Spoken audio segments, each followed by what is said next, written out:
Saw dudes, it's that time of the year, so keeping in line with it, I wanted to make a Frost Prime build. Since it's winter, Frost is a perfect frame for the theme. This older Warframe has been pushed to the wayside since newer releases, and while it makes sense, it still has value. Frost may not have the flashy insta-kill potential, minions, or insane tankiness of other frames, but he can still hold his own in the hardest content available. It's time to put Frozone out of work.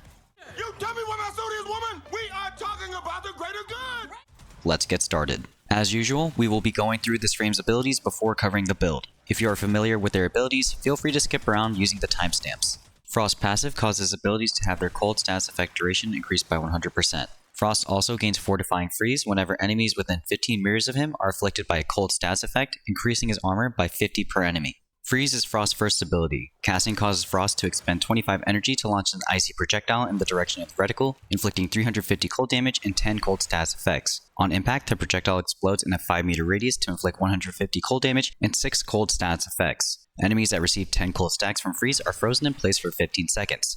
Area damage affects the initial target, decreases with distance, and does not bypass environmental obstacles. Also, casting Freeze onto the exterior of a snow globe will destroy it, triggering an icy explosion that damages and ragdolls enemies in an area of effect.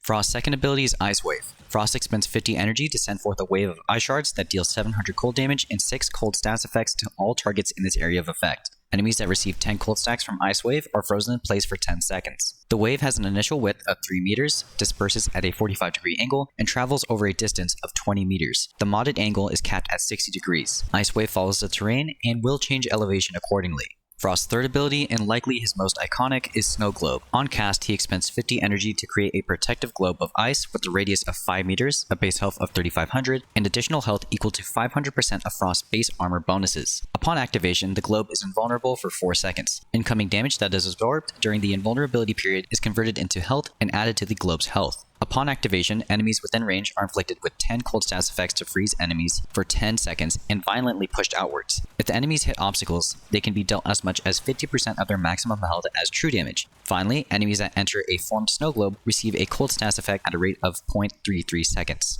Frost's fourth and final ability is Avalanche. On cast, Frost expends 100 energy to crash an avalanche down around him, striking all surrounding enemies within a 15-meter radius and applying 6 cold status effects. Shortly after, an icy pulse rapidly expands over the area, applying 10 cold status effects to freeze enemies in place for 8 seconds and permanently reducing their total armor by 60%, then inflicting 1500 cold damage. If an enemy dies while frozen, they violently shatter upon death, dealing 400 cold damage to enemies within a 4.5 meter radius. Enemy armor is fully removed at 167% ability strength. With the abilities out of the way, let's cover the game loop first. At the start of the mission, collect energy orbs or build up energy with your preferred method. Once you amass enough energy to cast Snow Globe, set up a safe point to kill enemies. Kill enemies and collect more energy until you can confidently spam Avalanche. Use Avalanche to crowd control enemies and strip them of their armor. Repeat as needed, watching your energy levels. Use Snow Globe to give yourself breathing room if things get too hot to handle. Rinse and repeat. This Frost Prime video features 3 main build variants. Though they are relatively the same, Frost Modding Foundation is somewhat flexible depending on your playstyle and goals. As always, take the builds with a grain of salt and augment them to suit your needs.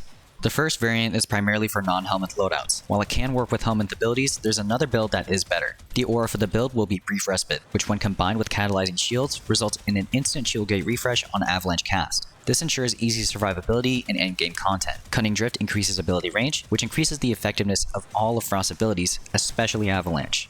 Prime Continuity increases ability duration, which increases the freeze duration of enemies for better crowd control. Prime Flow increases energy reserves, which comes in handy for spamming abilities against crowds. Overextended and Archon Stretch increase ability range by 135%, drastically increasing the area of effect for Avalanche and Snow Globe. These 2 mods are insanely important. However, if you don't want to use Archon Stretch or don't have it, just use the regular version of the mod. The next mod we have is Precision Intensify, which increases our 4th ability's ability strength by 90%. This 90% bonus offsets the negative 60% from Overextended, putting Avalanche's total ability strength at 130%. While this doesn't breach the 167% threshold needed to full strip, it does allow us to make up the difference with Archon Shards and Arcanes. Next, we have Catalyzing Shields, which as already mentioned, works with Brief Respite for instant shield gate refresh on Avalanche cast. The next 2 mods are augments, meant to increase Frost damage potential and survivability. First off, we have Biting Frost, which increases our crit chance and crit damage against frozen enemies by 200%. This will often skyrocket weapon damage. For weapons with innately high critical multipliers, this works even better. Combined with a damage buff, you will become a Giga Chad.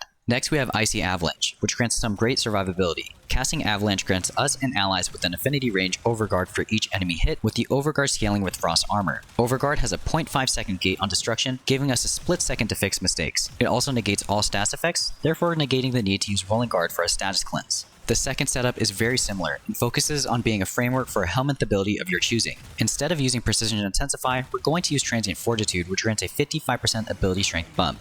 This won't completely offset the negative from overextended, but puts us in the right direction for full stripping when considering Arcanes and Archon shards. This small change will make our chosen Helminth ability much stronger and increase our outgoing damage. The final build variation involves using Equilibrium over Prime Continuity. This change can be made with either Precision Intensify or Transient Fortitude on the build and is meant for players with energy issues. As usual, you will want to use Equilibrium with Synth Deconstruct on your companion to make the most of it. I know I'm not using a maxed out version of the mod, and that's simply due to polarity issues. Please max out your copy. Because Frost is an older frame, he's a prime candidate for a Helminth ability setup. You see what I did there? Anyway, if you're going to subsume an ability off, I would suggest removing Ice Wave since it's somewhat expensive and redundant when compared to Avalanche. In addition, be sure to use Transient Fortitude over Precision Intensify for the best results. The best options for Frost are Breach Surge, Nourish, and Roar.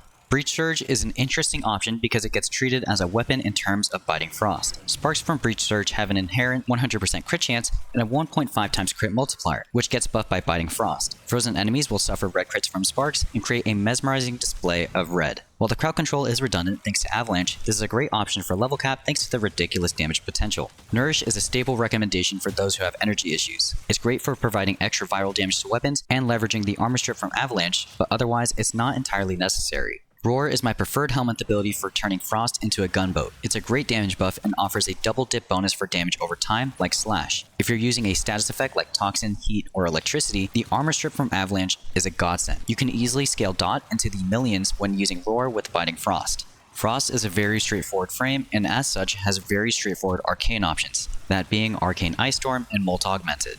Arcane Ice Storm and Frost were made for each other. Upon freezing an enemy, which Frost does all the time, you will gain 2% ability strength and duration for 15 seconds, up to a max of 40%. This buff will put us close to the 167% full strip threshold, and is great for Helminth abilities if you slot them over. Molt Augmented is another arcane that pairs super well with Frost. On kill, you get a 0.24% ability strength buff, which stacks up to 250 times for a 60% total buff. This, combined with Arcane Ice Storm, is a 100% total buff, easily addressing the low ability strength caused by overextended. If you feel the need to, you can always run Arcane Energize, but because Frost slows down fights so much, I find it unnecessary. As you will see later, we can fix this issue as well as any slight deficit in ability strength at the start of missions. As expected, I run a combo of Arcane Ice Storm and Molt Augmented. This is perfect for almost all content and addresses some of the pain points of the build. If you need to, you can use a weapon-specific arcane over either of the two. In my opinion, the best focus school for Frost all around is Madurai. Madurai focuses on raising ability strength and casting speed, which helps Frost with his ability rotations and effectiveness.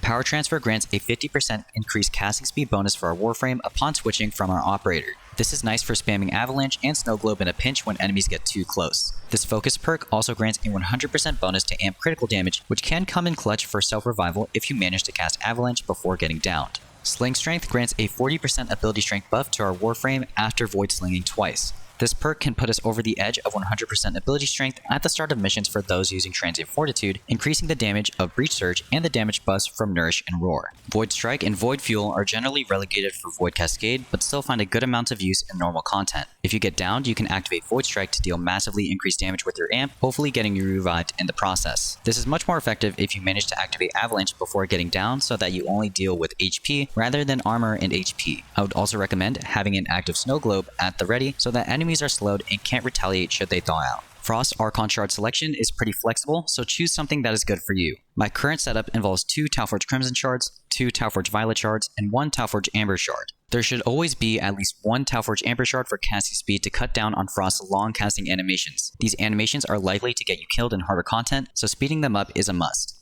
The 2 Violet shards are a personal preference and are attuned to be mini equilibriums, solving any energy issues that I encounter. As usual, you need to use this with Synth Deconstruct on your companion. This choice alone allows me to use Roar and Breach Surge without any issues, putting Nourish in the back. It also eliminates the need to run Arcane Energize and Zenric as my focus school. The final 2 Crimson Shards are for strength and increase the effectiveness of nearly all Helminth abilities that I can choose. This is a great way to squeeze out more damage and makes armor strip easy at the start of missions using Avalanche. However, these 2 slots in particular are easily swappable. Use whatever you like here, as it's very hard to go wrong. Lastly, we get to talk about your weapon arsenal options. This section will be a bit longer than usual thanks to Frost Augment, Biting Frost. This augment, as stated earlier, grants a 200% bonus to crit chance and damage to frozen enemies. However, for some weapons, this bonus is multiplicative instead of additive, drastically increasing their outgoing damage. Primaries that get a multiplicative crit bonus are Exceltra and Exceltra Prime, Basmu with its primary fire, Bubonico, all Gorgon variants in Incarnon form, Kuva Dracoon Uncharged, Kuva Ogress, Fenmore, Sporithrax, Stalta, all Strun variants in Incarnon form, Tenet Envoy, and Tenet Tetra.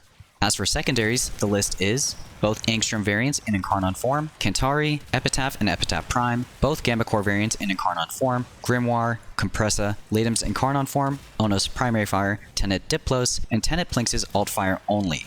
Melees are affected normally. With that out of the way, my recommendations for primaries are Exceltra Prime, Bubonico, Stalta, and Strun Prime Incarnon. All of these weapons are powerhouses on their own, but have a multiplicative bonus with Biting Frost. It goes without saying, but they just become win sticks. For secondaries, I'd recommend Prisma Angstrom Incarnon, Epitaph Prime, and the Grimoire. Like the other primaries I've already listed, all of these weapons are incredibly strong and just get better with the Biting Frost buff. Grimoire in particular is great because it can provide energy over time via Zata Invocation. Even though melee weapons only receive the normal buff, my recommendations are Okina Prime Incarnon and Praetos. Both weapons hit hard, but that's not why I'm recommending them. Okina Prime Incarnon has a perk called Swordsman's Celerity, which increases movement speed by 30%, whereas Praetos has Drifting Grace and Evolved Ascension, which increase slide distance and parkour respectively. The biggest issue with Frost is its lack of movement options, which can impair how many enemies are affected by Avalanche. These 2 weapons fix this issue by increasing the speed at which Frost can traverse the map. Okay everyone, I hope you found this Frost video helpful. While Frost is not as flashy as some of the new releases, he's still great. With the cold status changes, he became much stronger and now offers himself and teammates a lot of utility. I will be releasing 2 more videos for Frost soon, further showing his great potential in today's meta. Let me know what you guys think. If you have any suggestions or thoughts, leave them in the comments. As always, thank you all for watching and happy farming. Stay safe.